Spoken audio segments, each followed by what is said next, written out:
Bonjour à tous, j'espère que vous allez bien. Ici Taïcha avec la radio Effusion. Nous sommes présentement en direct du Salon du Livre pour la 11e édition sur le thème Renouveler. Aujourd'hui, on va vous faire découvrir des auteurs et leurs œuvres et bien plus encore. Alors suivez-moi.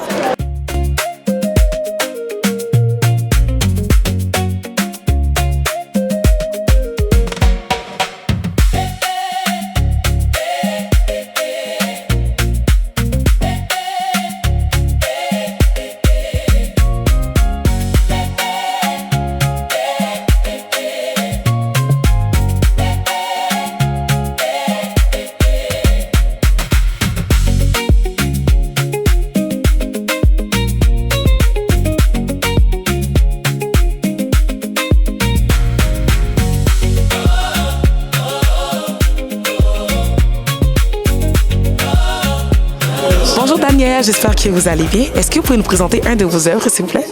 Oui, je vais vous présenter mon dernier né. Il s'appelle Un souffle à la fois. C'est un livre qui m'a été inspiré parce que beaucoup de gens passent par la maladie. Et c'était vraiment un livre pour vraiment pour les encourager afin qu'ils puissent passer au travers et de se rendre compte que malgré toute épreuve, le Seigneur est avec nous et qu'il y a beaucoup de leçons, bien souvent, qu'il va nous enseigner au travers l'épreuve qu'on passe. Merci beaucoup. Merci. D'abord, déjà, pour commencer, c'est un événement que je pourrais dire un événement prestigieux parce que c'est quand même des gens de la communauté des chrétiens, des entrepreneurs. Donc, franchement, on marie les deux. C'est le mariage idéal, c'est le duo idéal. Mais je trouve que c'est fait de façon hyper professionnelle. Toutes les tables où j'ai été, je trouve que les gens, les entrepreneurs, les exposants étaient vraiment ouverts d'esprit, gentils, accueillants. On en a pour tous les goûts, que ce soit au niveau des arts, au niveau des rats de bibliothèque comme moi, qui aiment beaucoup lire. Franchement, il y a pour tous les goûts et je suis vraiment heureuse d'être là aujourd'hui. Bonjour Farah, j'espère que tu vas bien. Ça va bien, merci. Ça va bien, merci. Super. Est-ce que tu pourrais nous parler un peu de ton entreprise Coin, s'il vous plaît? Mon entreprise, c'est de la peinture, mais plein de couleurs. L'idée, c'est de donner un peu de la joie de vivre à tout le monde. Fait que je fais de la peinture sur plusieurs médiums. En ce moment, au salon, j'ai des tasses, j'ai des bijoux, j'ai des imprimés de mes grandes toiles que je ne peux pas amener sur la table ici, mais toutes colorées, mais toujours des objets qu'on peut utiliser tous les jours dans la vie quotidienne pour être différent, mais en même temps être dans la bonne humeur, un peu. Est-ce que vous avez un site internet ou un magasin où on peut se procurer vos œuvres? Oui, mon site internet, c'est corne.ca, corne.ca. Et sinon, j'ai un magasin dans le Vieux-Port, Montréal, à la Cour des Arts. C'est à la rue Saint-Amable, c'est cute, cosy, avec plein d'autres artisans. Puis c'est là que je suis depuis 10 ans maintenant. Ouais. Toutes mes félicitations et merci encore. Ah, merci.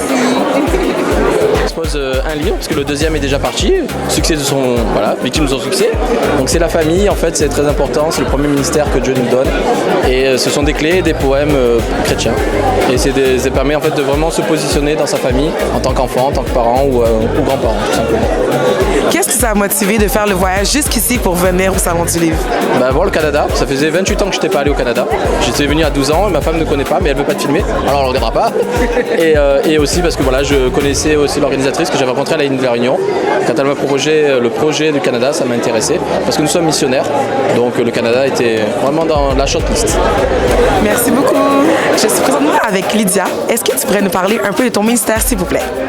Oui, certainement. Donc, ça s'appelle Monte tes valeurs. C'est un showcase d'artistes chrétiens non traditionnels. Donc, si ça ne fit pas à l'église le dimanche matin, ça peut être sur scène pendant notre performance, en fait. Et un peu comment ça a commencé, c'est au décès de ma mère. Moi, j'étais vraiment au plus bas de ma vie. J'entendais les prédications, j'entendais la louange, mais c'est vraiment une chanson country qui m'a touchée profondément. Fait que du même principe que moi, ça m'a touchée, je me dis, allons toucher les autres. Allons toucher d'autres chrétiens qui ont peut-être des besoins. Allons aider justement peut-être des non-chrétiens qui veulent entendre. Fait que évangélisons d'une façon non traditionnelle. Merci beaucoup.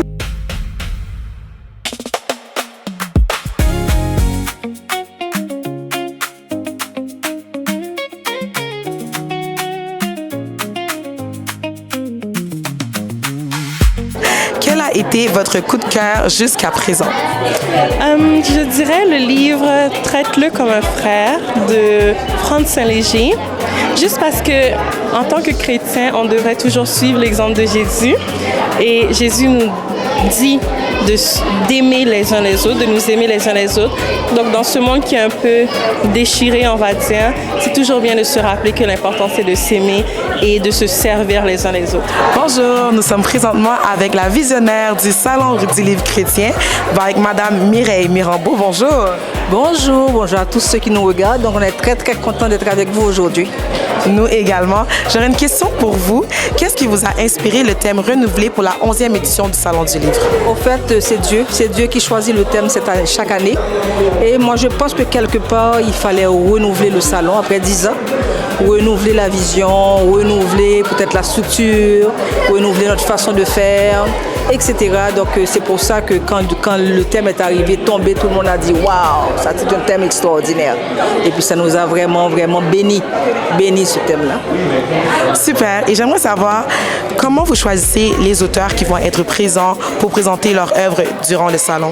Bon, il y a plusieurs méthodes parce qu'on met un Google Form sur Facebook et Instagram et les gens appliquent. À partir de là, bon, si je choisis un auteur, nous sommes plusieurs, il y a un comité de lecture. Donc on doit s'assurer que le livre au niveau doctrinal est correct, etc. Au niveau syntaxe, au niveau orthographe, etc. Et après, maintenant, on fait notre petite enquête. S'il faut demander à la CLC s'ils ont déjà le livre, s'il faut demander à des pasteurs s'ils l'ont lu déjà, etc. Et puis après, on prie. Après, on prie et puis Dieu prend la dernière décision. Est-ce que vous avez un petit mot à dire aux personnes qui nous regardent présentement? Oui, je dirais que chaque personne a un témoignage de vie. Il faut quand même vraiment produire ce témoignage. Il ne faut pas le garder pour soi parce que vous avez quelque part où Dieu vous a béni, que ce soit à travers des miracles financiers, à travers une guérison, à travers une libération. Donc il faut partager et ça va aller bénir quelqu'un d'autre. Donc voilà pourquoi je dirais, vous pensez que ne pas pouvoir écrire, faites l'essai. Et Dieu, parce que moi, quand j'ai commencé, j'ai écrit un livre. Mais quand j'ai commencé, je ne savais pas quoi dire, comment le dire, etc. Et au fur et à mesure, donc, Dieu a lâché l'inspiration sur papier. Donc voilà pourquoi, si vous êtes là, vous devez avoir la possibilité d'écrire un livre et de partager ce que Dieu a fait dans vos vies. Merci beaucoup. Je suis présentement avec Pasteur Fidèle Tchunkola, du Centre Montagne Sainte à Laval. Super. Est-ce que vous pourriez nous parler de votre œuvre, s'il vous plaît? Bon voilà, je écris par la grâce de Dieu 2 livres. Le premier s'intitule Enfants d'hier, parents d'aujourd'hui. Et le deuxième, c'est un livret sur la délivrance. Alors, pour le premier livre, nous sommes en train de dire ceci. Nous révélons par la grâce de Dieu tout le combat que l'ennemi dirige contre nos enfants, au fait, contre la maternité des enfants, contre la croissance des enfants. Et ce livre, le but de ce livre, c'est pour montrer à tout parent l'importance de prier pour les enfants. Et même de commencer à prier avant même de se marier. Parce qu'au fait, dans ce livre, par la grâce de Dieu, ce que le Seigneur m'a fait comprendre, que le combat des enfants ne commence pas lorsque les enfants viennent au monde. Le combat des enfants peuvent commencer même avant leur naissance. C'est-à-dire, celui qui doit être père, celui qui doit être mère, est déjà la cible de l'ennemi. Et le but de ce livre, justement, c'est de révéler le plan de l'ennemi, comment l'ennemi nous attaque lorsqu'on est encore célibataire, nous attaque lorsqu'on n'est pas encore parent, et comment nous pouvons déjà prévenir par la prière, parce que la prière est aussi une arme de prévention par laquelle le Seigneur nous permet de triompher. Et le deuxième livre, comme le titre le dit, c'est un livret sur la délivrance, où nous révélons quelques principes basiques de la délivrance. D'abord, c'est un sujet qui porte beaucoup de confusion, et dans ce livre, je suis en train, par la grâce de Dieu, de montrer que la délivrance commence d'abord par le salut, de recevoir Jésus-Christ comme Seigneur et Sauveur, et nous expliquons aussi le bien fondé pour certains cas de certaines personnes qui ont fait certaines expériences avant de venir dans le Seigneur avec l'ennemi, et qui, à cause de ces mauvaises expériences, sont sous certaines influences, et nous montrons la nécessité, par exemple, de la cure d'âme, un entretien pastoral, comment le faire de la bonne manière et comment faire offrir un accompagnement spirituel dans la prière à cette catégorie de personnes. Donc en quelques mots, c'est ce que je peux dire sur ces deux livres. Je vous les propose. Le Seigneur vous fera beaucoup de bien. Donc prenez-les, lisez-les. Le Seigneur vous fera beaucoup de bien. Merci beaucoup.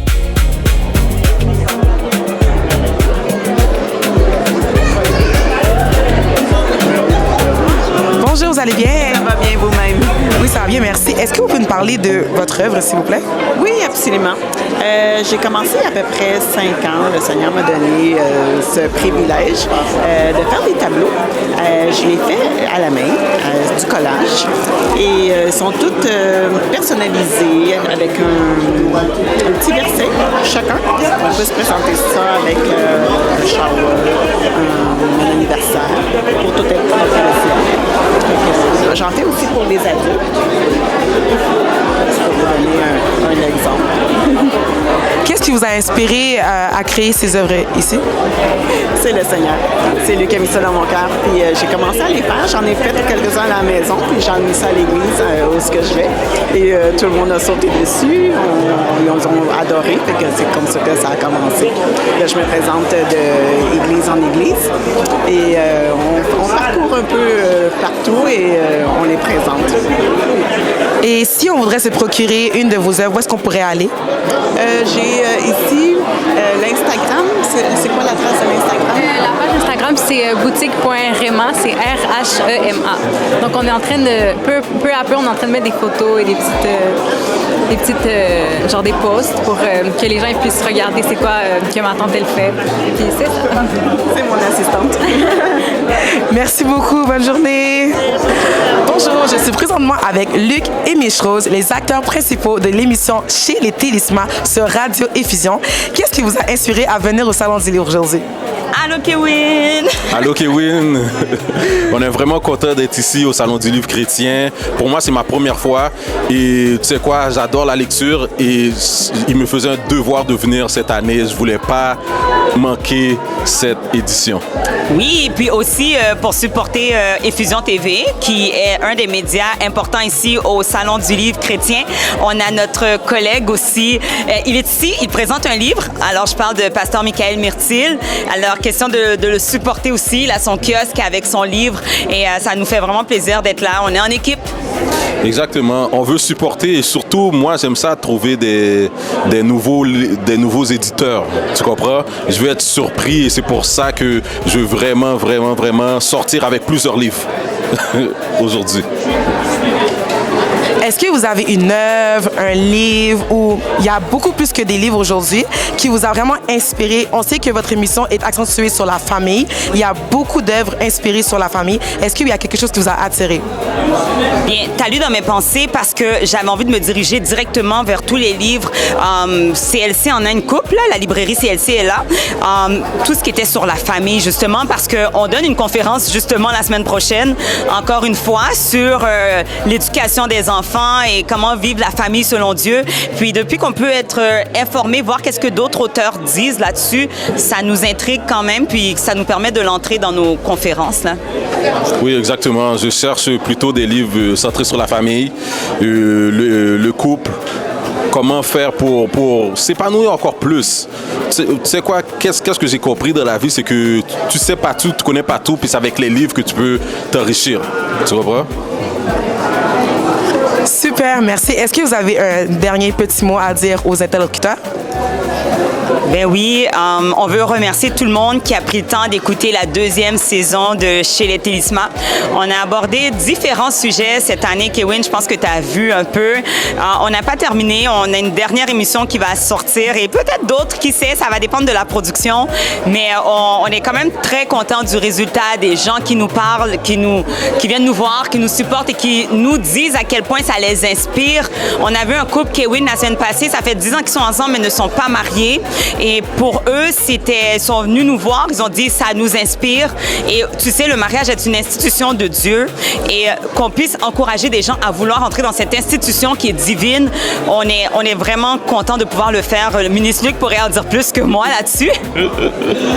Effectivement, qu'est-ce qui me fait le plus chaud au cœur, c'est quand des personnes m'arrêtent dans la ville, sur les rues, puis disent « Hey, j'écoute votre émission, puis ça a vraiment un impact sur moi, sur nous, sur mon couple, puis tout. » Fait que ça fait plaisir à entendre, et puis j'aime ça, puis c'est pour ça qu'on est là ici aussi. Comme moi, je veux prendre le livre, puis je veux continuer à impacter la vie des gens de cette façon-là, si c'est à travers nos émissions, c'est les Télisma.